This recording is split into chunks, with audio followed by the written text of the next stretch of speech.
The Alden House hosted a demonstration with historian Leslie Evans, which explored the historic importance of herbs in cooking and medicine and how they can be used today. The event allowed visitors to partake in food and beverage made from herbs.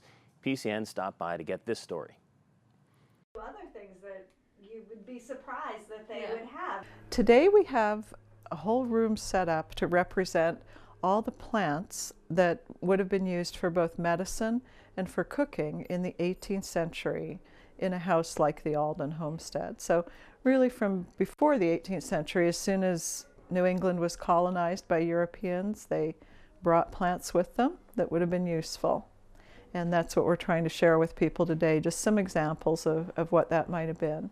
I just love introducing people to the idea of how plants were used historically and how important they were. It amazes me endlessly to see how people coped with the challenges that they encountered when they settled New England, and well up into the 19th and early 20th century when people were really struggling to cope with a lot of different diseases without knowledge of bacteria or any of the modern drugs that we have, and how they used plants to help with that. So it's exciting to me to share that with people, and fun too. And then we have some hands-on things here today that people can try so they can take something home themselves.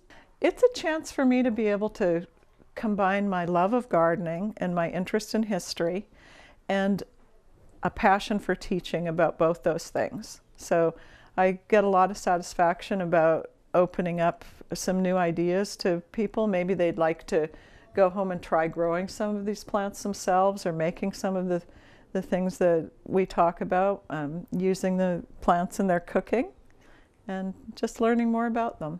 I think just being aware of our community's past, about how people settled this land and how hard it was to do that, how just to raise enough food to keep from starving to death and have a house that kept you from freezing to death. Those were the first priorities.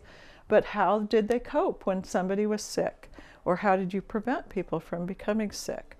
And having an understanding of that gives us an appreciation for what went on in our town before, and maybe helps people think about preserving places like this, like the Alden House and other historic properties in the community.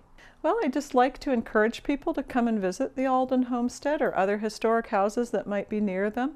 A lot of homes do have gardens and interpret either the food history or the history of medicine, and just explore it. If you're interested, your local historic resources are there for you.